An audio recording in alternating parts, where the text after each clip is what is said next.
managed to finish Deception mode. A lot of pain. But anyways, in this video, I'm going to show you how I finished Deception mode, and I hope it helps. So, my tactic is to go with 4 specific survivors. First one, I chose Postman because Postman is really good with the decoding. He can also open exit gates early. He could also be replaced by Female Dancer, honestly.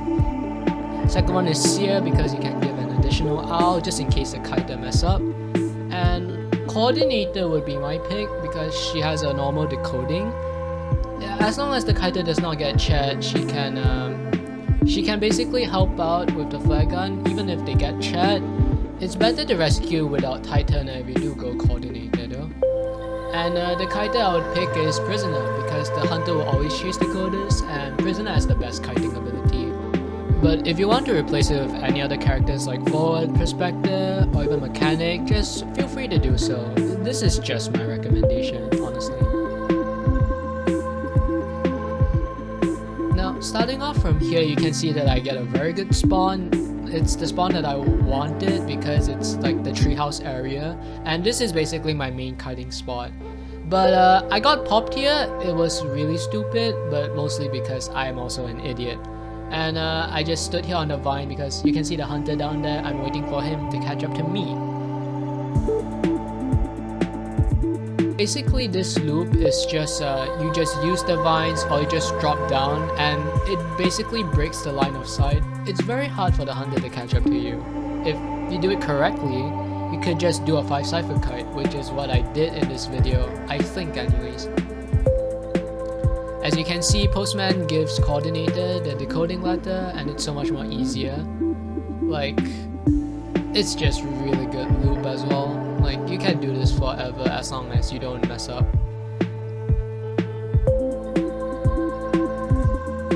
Now, here you have to notice that sometimes I don't use the vines immediately. I want to conserve energy and make sure that I make the Hunter gain a lot of distance. And here I think I messed up, so... Oh wait, I did not, which is pretty good. But I used the vines immediately because the Hunter is just too close. And you just drop down and use this stairs. This loop is so OP, I don't know if Netty should nerf this, but I would be glad if they do. Postman gave me a hope letter, and basically I know where the dungeon is, which you can see, it's right there. Now here, I just drop down instantly because I know the Hunter is right behind me. It gets a lot of distance. It's just really good, honestly. And here, I wanted to use the vines, but I don't have enough energy, so I couldn't do it. And sometimes when you drop down from here, you have to be careful because if the Hunter's too close to you, you just have to use the vines. Yeah, just like how I did it. And here, because you have too much distance, you have to make sure that you drop down in time because this drop was actually a mistake. I dropped down a bit too early and the Hunter didn't need to go to the stairs. I had to use an owl for this mistake and I just buy time for myself basically after the Hunter hits. Like when you drop down here, you have to make sure that the Hunter does not go through the river, otherwise he'll catch up to you. And you can see here, Coordinator just runs around because they don't really need to do anything. I haven't messed up yet, so she doesn't really need to use her flare gun. Like here, I wait for the Hunter to get up the stairs and I drop down. That's what you're supposed to do.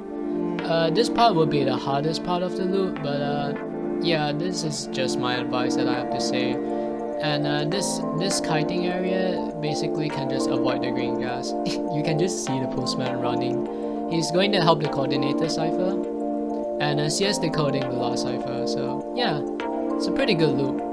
Now here, I feel like the Hunter's too close, so I'm ready for my stun because I can't use the vines. Oh wait, I can. I lied to you, haha. I just drop down, then I just do it again. I lagged because I recorded this live. My phone is a potato. I think it's here. Yeah, I used the stun here because I saw the red light, so I just dropped down and I repeated the loop again. Because do know that this Hunter can blink, so you do not want to take any risk. You just use use your ability because, well, you won't be using it later.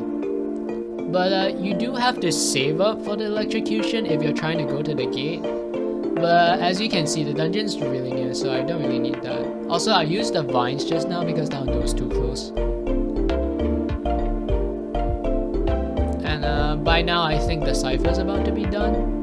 The postman gave me the hope letter so that I can see the dungeon again. And also because the postman's hope letter is so useful in opening the gates, I just told him that, yeah, it's just really good. Anyways, I told them to pop it here because I've already gained enough distance, and if you're uncertain you can just tank a hit, it's fine. But personally I know that even if I pop it there, it wouldn't catch up to me.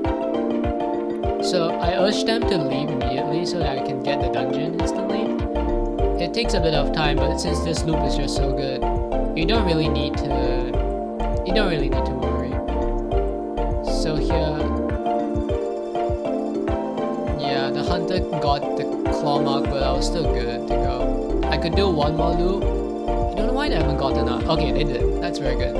Use the vines, and then now here I could just drop down and just run to the dungeon. And yeah, a 5 cipher kite basically, not even getting chat once. Also, disable. Don't mind it. It's a bot, okay? It's not toxic. Yeah, so I hope this helped. This kite is just really good. Like, the coordinators here and postman are really good to like assist you in case you need anything. So I hope you enjoyed this video. I hope it helped. And yeah, I hope you finish the event early. Thank you so much. Subscribe if you want to. YouTuber bullshit. Like, but if you're really interested in my content, just do it. Also, most importantly, Among Us!